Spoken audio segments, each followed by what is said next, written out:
Japan and China had been on a collision course for decades before the outbreak of full-scale war in 1937. The early 20th century had seen Japan rapidly industrializing and modernizing its military, seeking to expand its influence across East Asia.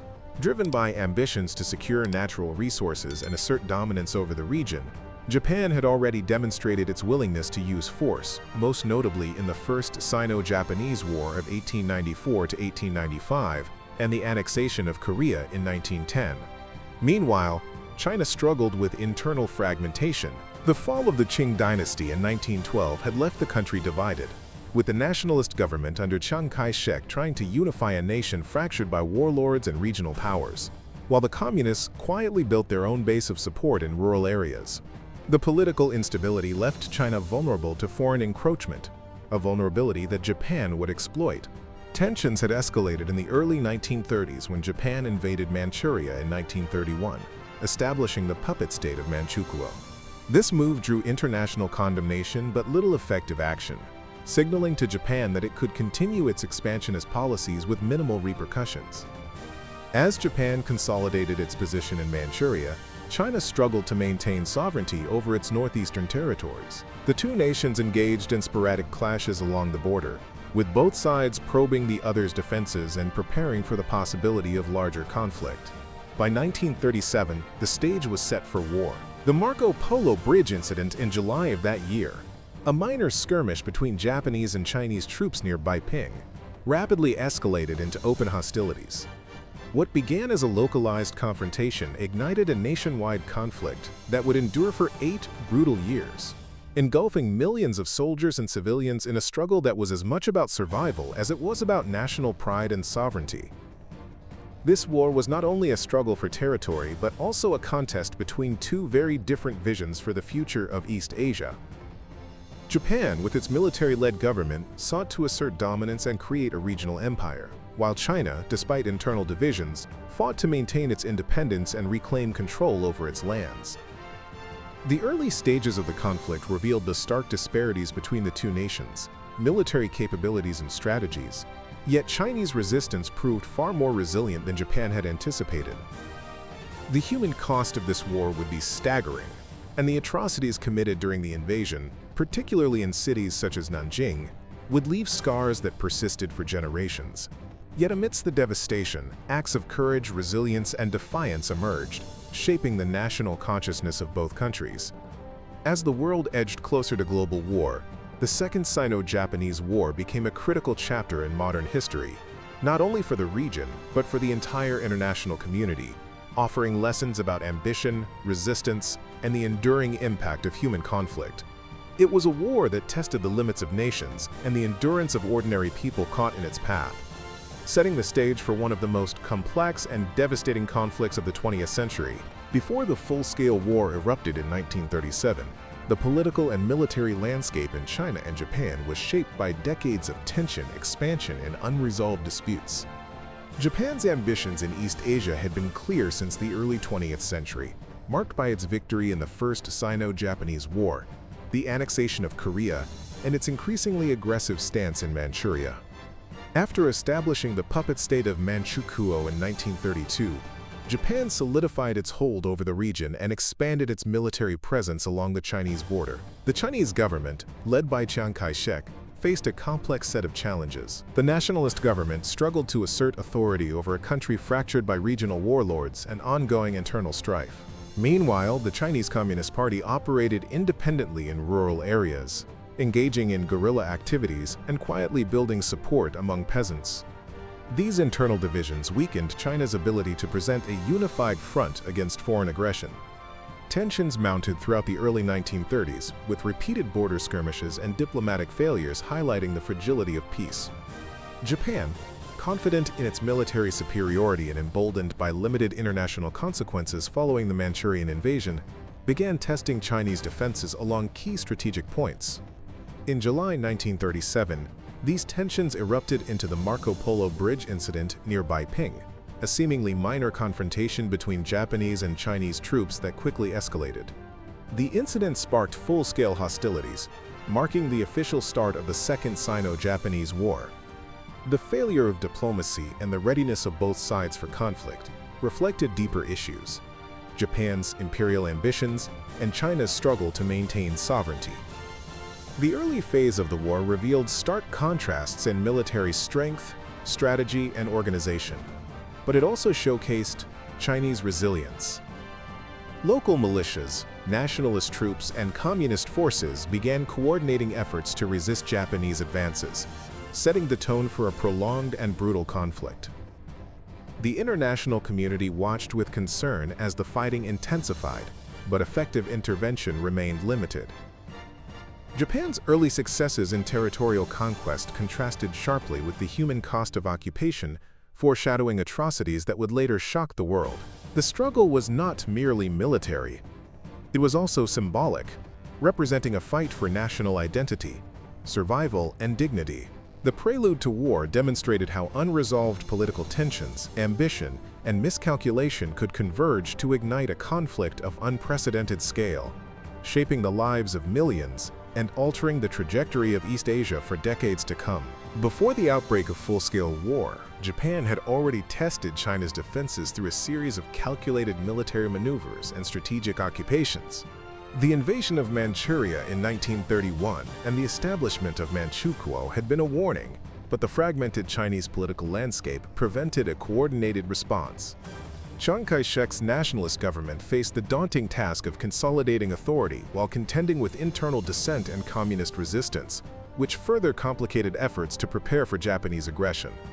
Japan's military strategy focused on rapid territorial expansion, emphasizing the importance of controlling industrial regions and strategic transportation routes in northern China.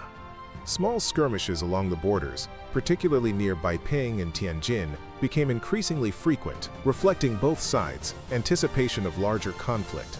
Diplomatic efforts to contain these tensions repeatedly failed. Japan, confident in its military capabilities and motivated by imperial ambitions, refused to compromise, while the nationalists struggled to present a united front. By mid-1937, both sides were primed for confrontation. The Marco Polo Bridge incident, initially a minor clash over a missing Japanese soldier, ignited a chain reaction that quickly escalated into open warfare. The clash illustrated the volatility of the situation and the readiness of both nations for armed conflict. What followed was a rapid intensification of hostilities, with Japanese forces advancing into key Chinese cities and the Chinese military mobilizing in defense. The early stages of the Second Sino-Japanese War demonstrated the complexities of regional power dynamics, the consequences of fragmented governance, and the devastating human cost of modern warfare. The conflict would unfold over 8 years, revealing both the strategic brilliance and moral failures of the combatants. This prelude to war set the stage for a struggle that would engulf millions, leaving a profound impact on the course of Chinese and Japanese history. The prelude to war was not only defined by military posturing, but also by political maneuvering, propaganda, and the mobilization of civilian populations. Japan sought to legitimize its expansion through claims of bringing order and modernization to Asia, while China worked to rally national sentiment and prepare its citizens for the inevitable conflict. Schools, newspapers, and local organizations became conduits for instilling a sense of urgency and resistance. Meanwhile, the international community, though aware of Japan's actions, failed to impose decisive sanctions or interventions, emboldening Japanese leadership. These years of preparation and tension shaped the strategies and decisions that would define the early stages of the war, revealing how ambitions, miscalculations, and fragmented authority could combine to ignite a devastating conflict. By the summer of 1937, all the pieces were in place. Japan was ready to expand its empire, China was bracing to defend its sovereignty, and the world was on the brink of witnessing a war that would reshape East Asia. Before the Second Sino-Japanese War erupted fully, tensions between Japan and China had been simmering for decades. Japan's rapid industrialization and military modernization had fueled ambitions for regional dominance, particularly in resource-rich areas of northern China. The invasion of Manchuria in 1931 and the establishment of the puppet state of Manchukuo were clear demonstrations of Japan's expansionist intent. China, however, was politically fragmented. The nationalist government under Chiang Kai-shek struggled to unify a country plagued by warlord factions, while the Communist Party built its influence in rural regions, creating an uneasy balance between internal conflict and the external threat from Japan. Internationally, Japan's aggression had drawn condemnation, but the League of Nations and Western powers offered little practical intervention, emboldening Japanese policymakers. Border skirmishes became increasingly common throughout the early 1930s, particularly near strategic locations such as Beiping, Tianjin, and the Great Wall. Both sides engaged in intelligence gathering, military posturing, and small-scale clashes, testing each other's resolve and capabilities. Diplomatic negotiations repeatedly faltered as Japan refused to curtail its expansion, and China lacked the means to enforce compliance. The Chinese military underwent a gradual process of modernization and reorganization, yet it remained under-resourced compared to Japan's well-trained and well-equipped forces. Despite these challenges, localized resistance and political maneuvering sought to maintain Chinese sovereignty and morale. The Marco Polo Bridge incident in July 1937, initially triggered by a missing Japanese soldier, quickly escalated into a large-scale confrontation. Japanese forces demanded concessions, while Chinese commanders resisted, leading to an outbreak of full-scale hostilities. The incident reflected deeper tensions, Japan's desire to assert control, and China's determination to resist occupation. The prelude to war revealed the contrasting strategies of the two nations. Japan aimed for swift, decisive victories through superior firepower and coordination, while China relied on defensive positions, mobilization of local populations, and strategic retreats to slow Japanese advances. The early skirmishes and standoffs demonstrated both the fragility of peace in the region and the consequences of miscalculation. The inability of diplomacy to contain the rising tensions highlighted the limitations of international oversight. As the conflict expanded, these early confrontations set the stage for prolonged warfare, illustrating the profound imbalance of power, the resilience of Chinese forces, and the broader stakes for East Asia. The prelude was a study in preparation, anticipation, and the inevitability of confrontation, ultimately shaping the strategies, battles, and human cost that would define the Second Sino-Japanese War. After the Marco Polo Bridge incident in July 1937, Japanese forces moved quickly to capitalize on the momentum, initiating a series of rapid offensives into northern and eastern China.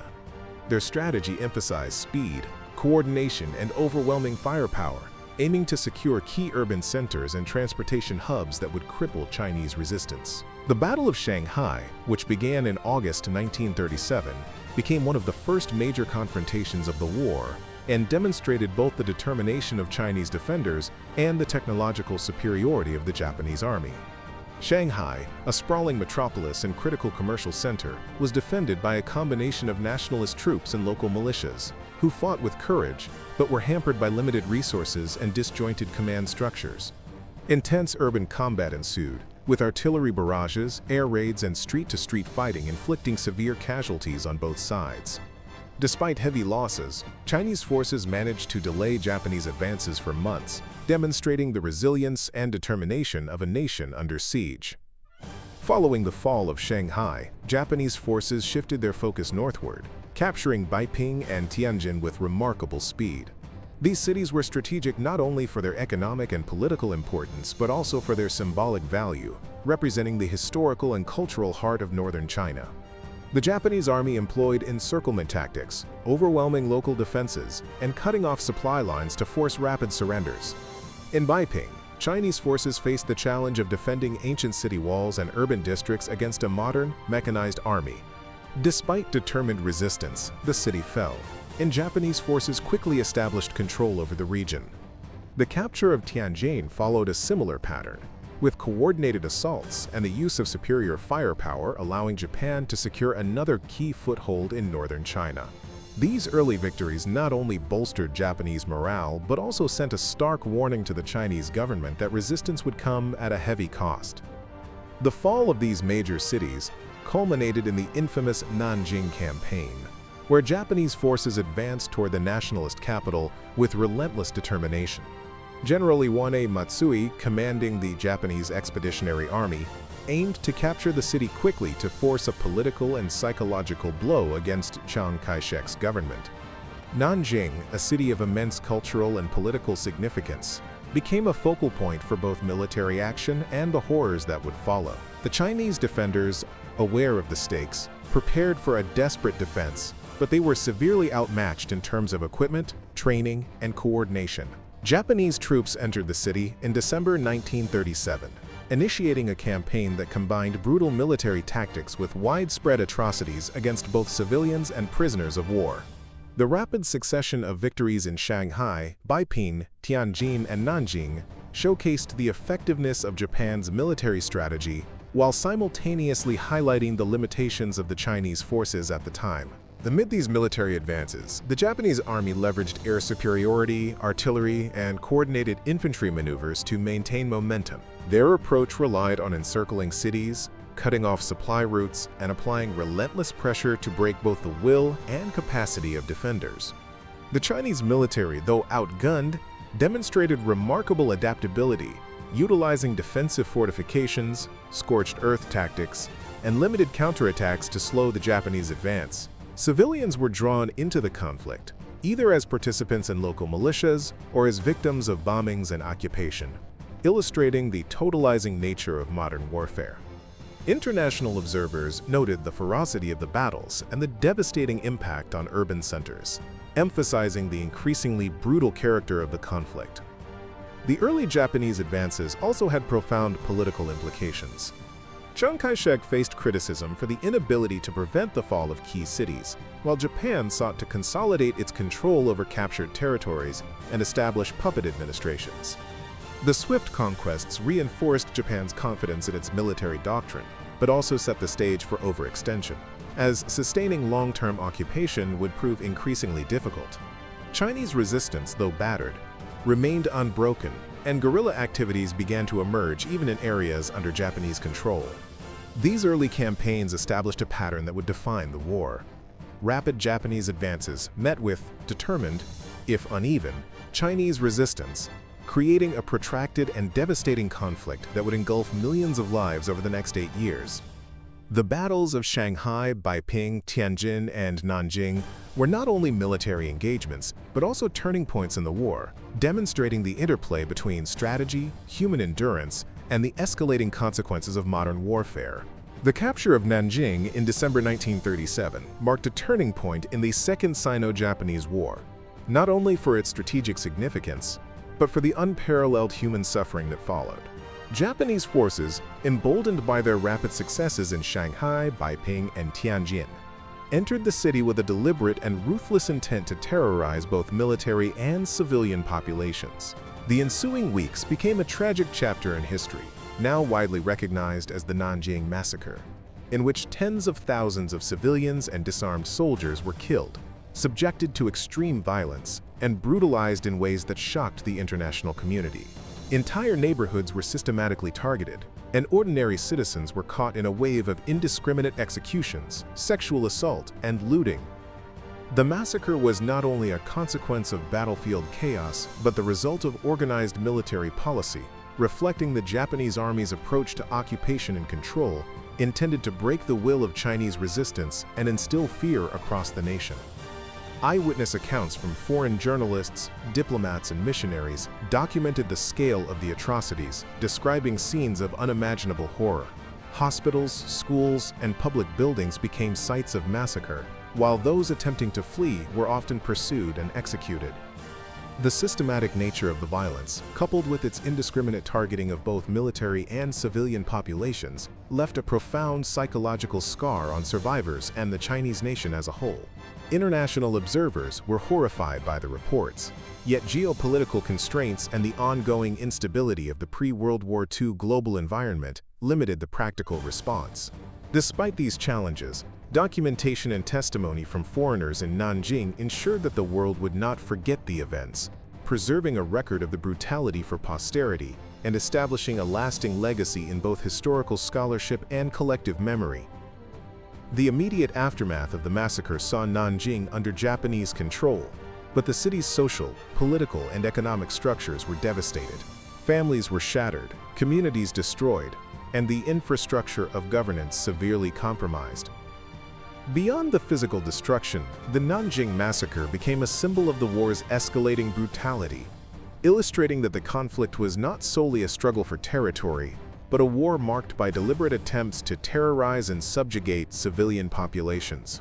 Chinese leadership, both nationalist and communist, faced the dual challenge of organizing continued resistance while addressing the humanitarian crisis inflicted by occupation.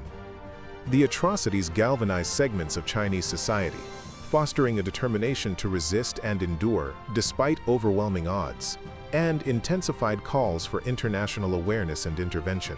The Nanjing Massacre also influenced Japan's military and political posture. While the atrocities drew condemnation abroad, they reinforced a culture of impunity within sections of the Japanese army, highlighting the disconnect between military objectives and moral accountability.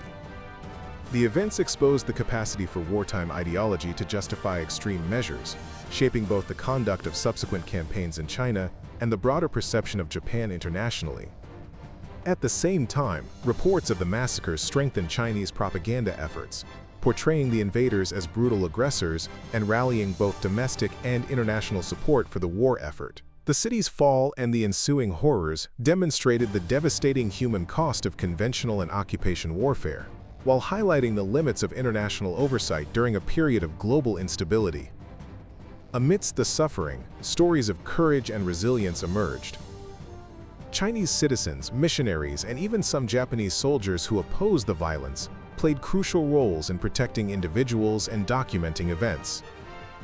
Refugee efforts, makeshift shelters, and local networks of resistance helped to preserve some measure of humanity amid chaos. These acts of bravery contrasted sharply with the brutality imposed by occupying forces, illustrating the complexity of human behavior under extreme conditions and leaving an enduring imprint on historical memory. The Nanjing Massacre left a profound and lasting impact on the Second Sino-Japanese War. It crystallized the moral and strategic stakes of the conflict, demonstrating the capacity for both human cruelty and resilience. The events underscored the centrality of civilian suffering in modern warfare and served as a stark warning of the consequences when military conquest is pursued without restraint or accountability. Nanjing became not only a focal point of military history, but a symbol of the enduring human cost of aggression, shaping the course of the war and influencing the narrative of Chinese resistance and national identity for generations to come. After the fall of Nanjing, China faced a dire military situation. The rapid Japanese advances had seized major cities and inflicted devastating losses on both the military and civilian populations. Yet despite these setbacks, Chinese resistance persisted, evolving into a combination of conventional and guerrilla warfare that would define much of the conflict for the next several years. The nationalist government, led by Chiang Kai-shek, focused on regrouping its forces and defending strategically vital regions such as Wuhan, while simultaneously coordinating with local militias and encouraging civilian participation in resistance efforts. At the same time, communist forces in rural areas began to expand their influence, organizing peasants into guerrilla units capable of striking Japanese supply lines and communication networks. This dual approach allowed China to maintain a level of operational flexibility, despite being outmatched in terms of equipment, training, and air power. Guerrilla warfare became a critical component of Chinese strategy, especially in the occupied northern and eastern territories. Small mobile units employed hit-and-run tactics, ambushes, and sabotage to disrupt Japanese operations. Railways, bridges, and communication lines became prime targets, slowing the movement of troops and supplies and forcing Japan to divert resources to maintain control over conquered areas. These operations often involved significant civilian support, with local populations providing food, shelter, intelligence, and recruits. While these efforts could not immediately reverse Japan's territorial gains, they imposed a persistent and costly strain on the occupying forces, demonstrating that military success alone could not secure control over China. The coordination between nationalist and communist forces was complex and at times tense. While both sides shared the goal of resisting Japanese occupation, ideological differences and competing visions for China's future occasionally hindered cooperation. Nevertheless, pragmatic arrangements were made in several regions, where combined operations and intelligence sharing strengthened the overall resistance effort. Nationalist armies, though larger and better equipped, often relied on strategic retreats and fortified positions to withstand Japanese offensives. buying time for guerrilla units to regroup and harass enemy forces. Communist forces, smaller but highly mobile, capitalized on local knowledge and popular support to conduct successful operations behind enemy lines, illustrating the adaptability of asymmetric warfare in the context of a modern conflict. The human cost of this resistance was enormous. Civilians faced reprisals from Japanese troops for supporting guerrilla fighters, and entire villages were sometimes destroyed as punitive measures. Yet the persistence of resistance reinforced a sense of national identity and determination, as ordinary Chinese people endured hardship to maintain sovereignty and dignity. Propaganda and morale-building efforts emphasized heroism, sacrifice, and the moral imperative of resisting foreign aggression, fostering a narrative of resilience that would sustain the population through years of occupation and warfare. Strategically, the combination of conventional defense and guerrilla action began to slow Japanese advances and expose the limits of their initial momentum. Extended supply lines, overextended garrisons, and the constant threat of ambush forced the Japanese army to reconsider its tactics, contributing to a gradual erosion of their operational efficiency. Battles became protracted and costly, as the occupiers faced not only a determined military adversary, but also a civilian population unwilling to accept domination without resistance. By 1938 and 1939, Chinese resistance had established patterns that would persist throughout the war. Major urban centers were heavily defended, guerrilla units operated in rural regions, and both nationalist and communist forces adapted to the realities of protracted conflict. The Japanese army, despite superior firepower and training, found itself engaged in a war that was increasingly draining in terms of manpower, resources, and morale. The combination of conventional and irregular warfare allowed China to maintain a form of strategic equilibrium even as the occupation of large swaths of territory continued. Ultimately, this period of guerrilla resistance highlighted the complexity of modern warfare, where success was determined not only by technological superiority, but by the ability to mobilize, organize, and sustain popular support. It revealed that Chinese resilience, strategic adaptability, and determination to fight for sovereignty could counterbalance Japan's early advantages, ensuring that the conflict would be prolonged, costly, and transformative for both nations. The rise of guerrilla warfare and organized resistance became defining features of the Second Sino-Japanese War, shaping its course and demonstrating the enduring strength of a people united against occupation. As the war in China intensified, the international dimension of the conflict became increasingly significant.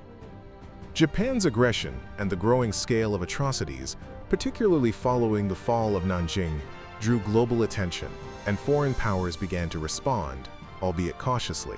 The United States, Britain, and the Soviet Union recognized both the strategic and moral implications of the conflict, providing varying forms of assistance to China. The United States, while officially neutral, implemented economic sanctions and embargoes against Japan and extended limited military aid, including aircraft, equipment, and advisory support to the nationalist forces.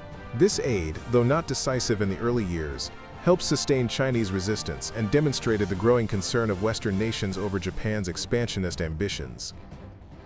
The Soviet Union, motivated by both regional security concerns and ideological alignment with Chinese communist forces, provided military advisors, equipment, and financial assistance. Soviet pilots participated in combat missions, and armored units and weapons shipments bolstered Chinese capabilities at critical junctures.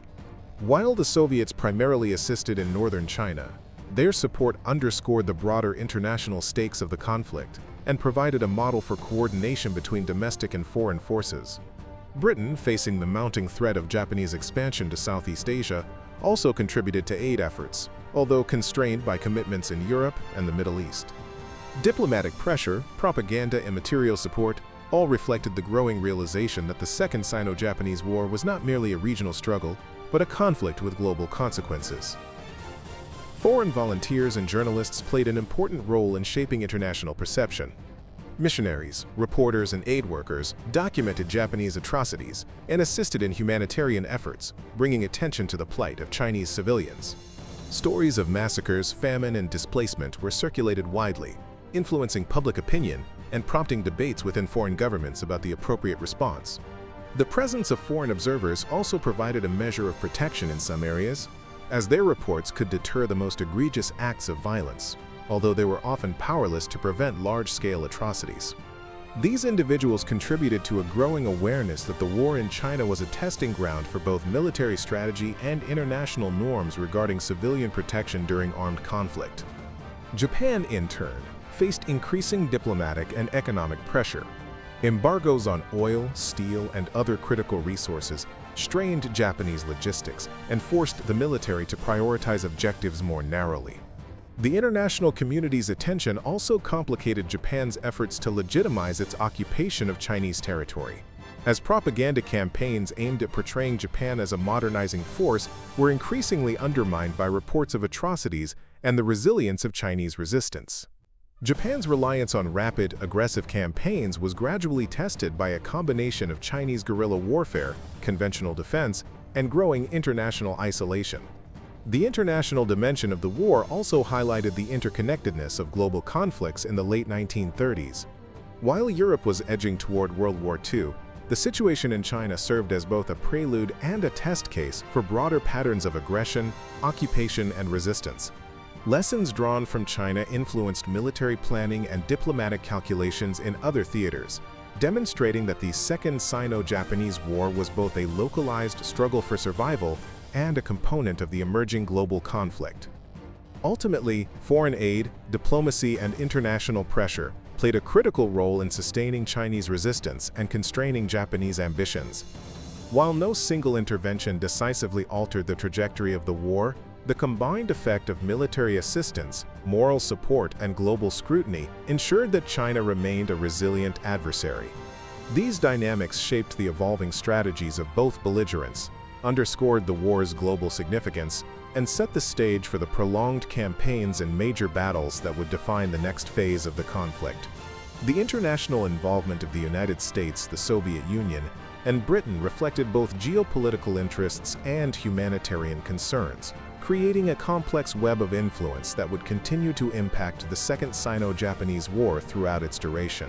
By 1938, the initial shock of Japanese advances had begun to give way to a prolonged and grueling phase of the Second Sino-Japanese War, defined by large-scale battles, strategic maneuvering, and the gradual erosion of Japanese momentum.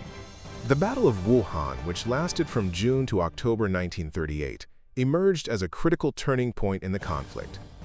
Wuhan, a major industrial and transportation hub in central China, became the focal point for both Japanese and Chinese strategic efforts. Japanese forces aimed to capture the city to cripple Chinese logistics, disrupt morale, and force a political concession from Chiang Kai-shek's government. Chinese defenders, however, understood the stakes and mobilized a combination of regular nationalist troops, regional militias, and local volunteers to mount a determined defense. The fighting was intense and prolonged, with both sides suffering heavy casualties. Japanese forces relied on coordinated infantry assaults, artillery bombardments, and air raids to break Chinese resistance, yet the defenders utilized fortified positions, natural terrain, and strategic withdrawals to extend the battle and inflict attrition on the attackers. While Wuhan ultimately fell to Japanese forces in October 1938, the prolonged resistance had strategic consequences that extended beyond the immediate territorial loss. The sustained Chinese defense exhausted Japanese resources, delayed further advances, and demonstrated that even with superior firepower and training, rapid conquest was not guaranteed. The Japanese army faced logistical challenges, overstretched supply lines, and mounting troop fatigue, highlighting the limits of their initial strategy of rapid, decisive offensives. Meanwhile, the Chinese military learned valuable lessons in coordination, strategic retreat, and urban defense, establishing patterns of warfare that would be replicated in subsequent campaigns. Concurrently, Japan attempted to secure key supply routes, including the Burma Road, to maintain logistical support for its operations in China. Chinese forces, understanding the critical importance of these routes, mounted counteroffensives and sabotage operations to disrupt Japanese transport and communications. Guerrilla units operating behind enemy lines targeted convoys, bridges, and railways, forcing Japan to allocate significant resources to protect its supply chains. These operations, though smaller in scale than major battles like Wuhan, had cumulative effects, slowing Japanese progress and contributing to operational fatigue. The interplay of conventional and guerrilla warfare in this period also underscored the evolving strategies of both sides. Nationalist forces focused on defending key urban and industrial centers, while communist units increasingly exploited Japanese vulnerabilities in rural regions. This combination of strategies created a multi-layered battlefield that strained Japanese command and highlighted the complexity of occupying a vast and determined nation. The Chinese ability to conduct both conventional and irregular operations emphasized the resilience and adaptability of their military strategy, demonstrating that Japan's early successes could not be easily translated into long-term domination. Morale played a critical role during this phase of the war. Japanese troops, initially confident after rapid conquests, began to face the psychological toll of prolonged engagements and persistent resistance. Conversely, Chinese forces and civilians, inspired by nationalistic propaganda and acts of heroism, maintained a determination to endure and resist despite immense losses. This psychological dimension reinforced the protracted nature of the conflict, as battles became as much about sustaining willpower and resilience as they were about territorial control. The cumulative effect of these engagements gradually shifted the balance of the war. Japanese advances, though initially rapid and decisive, were increasingly met with stiff resistance, operational setbacks, and logistical strain. Chinese victories in delaying and attritional warfare, while not immediately decisive in terms of territory, eroded Japan's capacity for sustained offensive operations. Major battles such as Wuhan and the campaigns to secure supply routes illustrated that Chinese strategy had adapted to the realities of modern warfare, integrating defensive fortifications, guerrilla tactics, and coordination across multiple fronts. By late 1939 and into 1940, the pattern of the conflict became clear. Japan could capture cities and inflict devastation, but sustaining control over vast areas and defeating a resilient population proved far more challenging than anticipated. Chinese forces, despite facing technological and numerical disadvantages, had created a dynamic and multifaceted resistance that increasingly dictated the tempo of the war. The early campaigns, though costly, set the stage for further strategic adjustments, demonstrating that the Second Sino-Japanese War would be a long and attritional struggle, defined by both the skill of the combatants and the resilience of the civilian population. The period of major battles and strategic maneuvering revealed that victories on the battlefield did not necessarily translate into political or strategic success, underscoring the enduring complexity of this conflict and the limits of military might against determined opposition. By the early 1940s, the Second Sino-Japanese War had evolved into a protracted and exhausting conflict, stretching Japanese resources and testing Chinese resilience. Japanese forces, initially emboldened by rapid territorial gains, now faced the mounting challenges of overextension, guerrilla resistance, and logistical strain.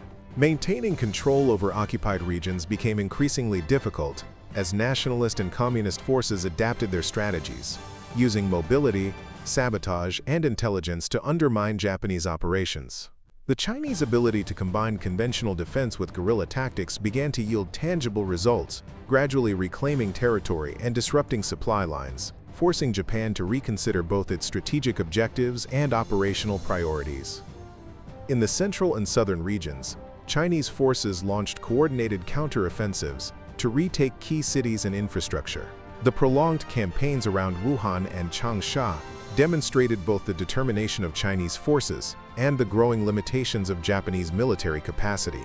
Guerrilla units operating behind Japanese lines intensified their attacks on railways, bridges, and supply convoys, imposing attritional costs that further weakened Japanese operational momentum.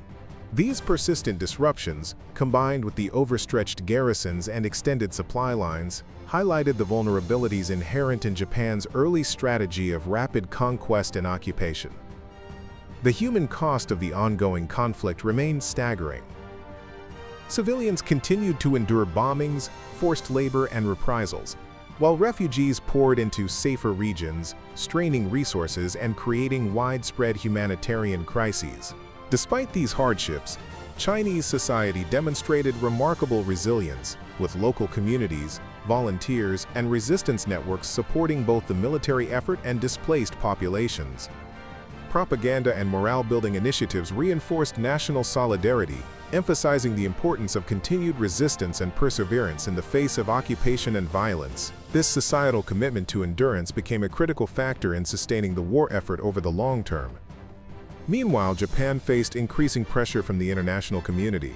The United States, Britain, and the Soviet Union intensified their support for China, providing military aid, equipment, and strategic advice.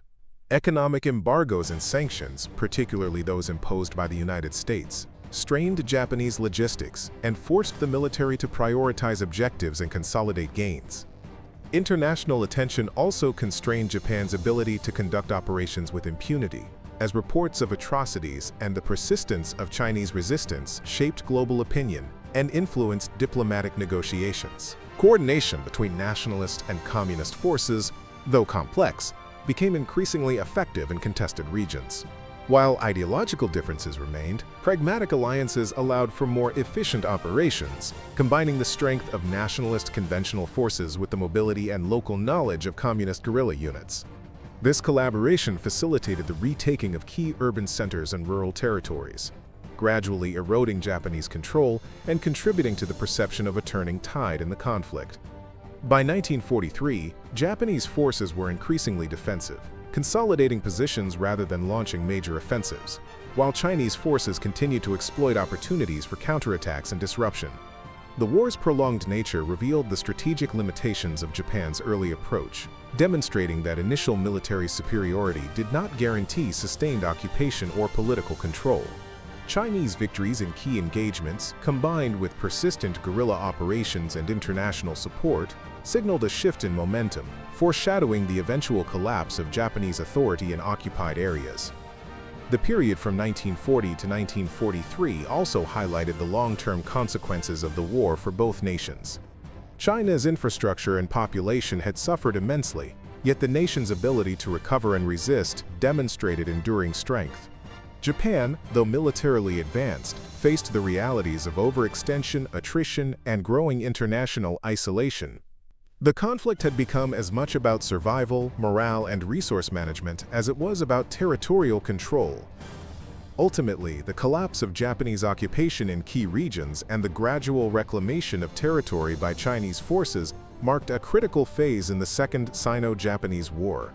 The combination of conventional counteroffensives, guerrilla operations, civilian resilience, and international support began to shift the strategic balance, setting the stage for the final stages of the conflict.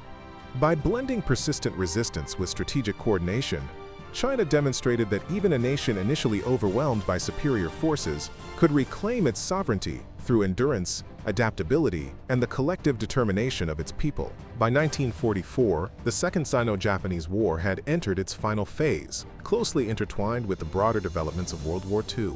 Japanese forces, already weakened by years of sustained resistance and overextended supply lines, faced mounting pressure from both Chinese military operations and the advancing Allied powers in the Pacific.